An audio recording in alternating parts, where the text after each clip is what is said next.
These Heritage High School science students are trying to do something good through chemistry.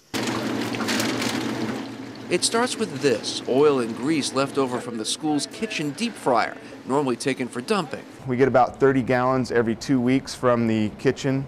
They use the oil to make the French fries and chicken strips and things like that.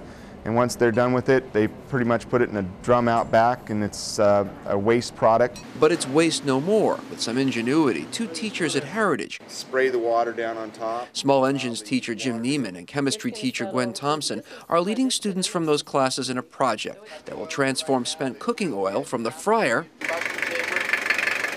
to running engines as biodiesel fuel, a clean-burning alternative to gasoline. These are basically our test batches for biodiesel. These students see science as more than a classroom requirement. Many, like Matthew Bourgain, learned of the project through the science club and decided to get involved. The part that really got me hooked was I first heard it through science club.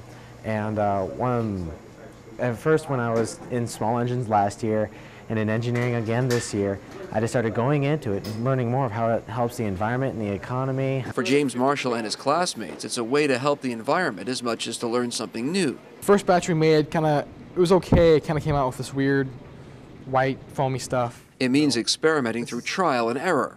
The working hands-on and figuring out how much of each thing I need, using the math and the science and the concepts that I've learned in the classroom in actual shop setting and figuring out how to get things to work. Keeping the levels and readings within acceptable norms can be a challenge. It requires a lot of vigilance to turn cooking oil into biodiesel fuel. The oil itself is too thick and filled with too many impurities. Over the course of several days, the students have to clean the oil, removing those impurities. The oil is heated to 120 degrees and mixed with methanol and lye in this converted water heater. It's designed to draw out the glycerin in the oil, a byproduct that prevents the fuel from working in an engine. And that thins the oil back down to a thinner viscosity, and it chemically bonds to that thinner viscosity. And of course, we do have to wash the oil out and wash all the alcohol and soap residue out of it. Until then, the oil is not ready to use as fuel. Those impurities, including the lye and methanol, are washed out in yet another tank.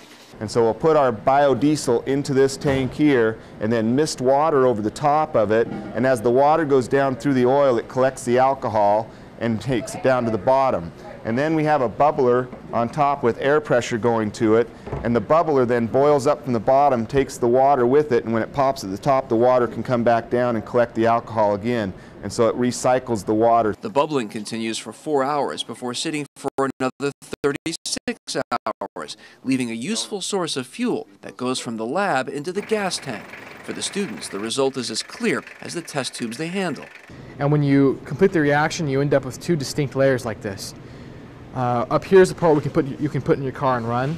All through the process, the students must constantly test the oil, pH balance, content. Every detail must be checked to make sure the final product will work. The glycerin left over from the heating process, seen here as dark material at the bottom of this tube, isn't truly waste. Marshall and his fellow science students are turning that into something useful as well, soap. The soap is still highly basic. Molding it, hardening it, and cutting it into bars that could be used at Heritage High if they refine the product from its crude form. But it's the biodiesel that's part of a greater plan, one with a widespread application.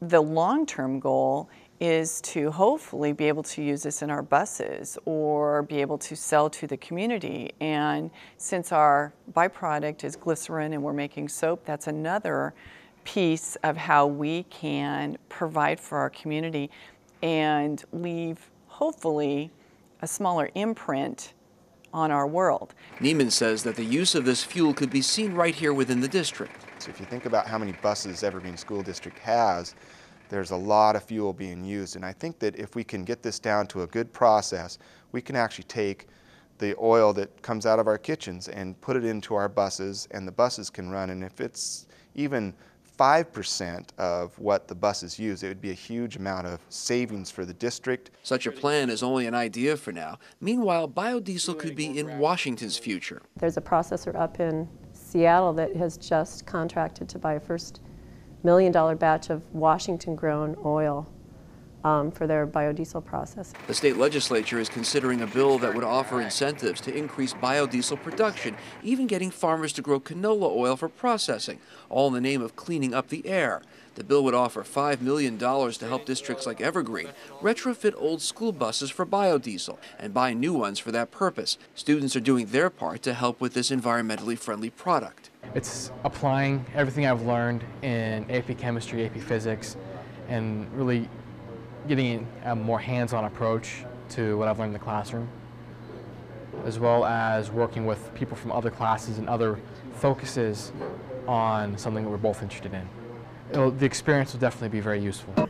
Well, these are kids that love science. They're motivated, and anything you give them, they'll do. And it's a really good project in that it gets the kids to think and explore other alternatives. So not that, you know, biodiesel is the end-all, but it is an alternative, and there's other ones out there as well. Beyond the project itself, the hope is the students will take something from this for the rest of their lives, an object lesson in finding answers to the environmental problems facing the world, and getting a sense that they're making a difference. So we're really into engaging our kids, and if you engage them, in order to make it engaging, it has to be relevant. And so when kids in the small engines class see the relevancy, they get excited.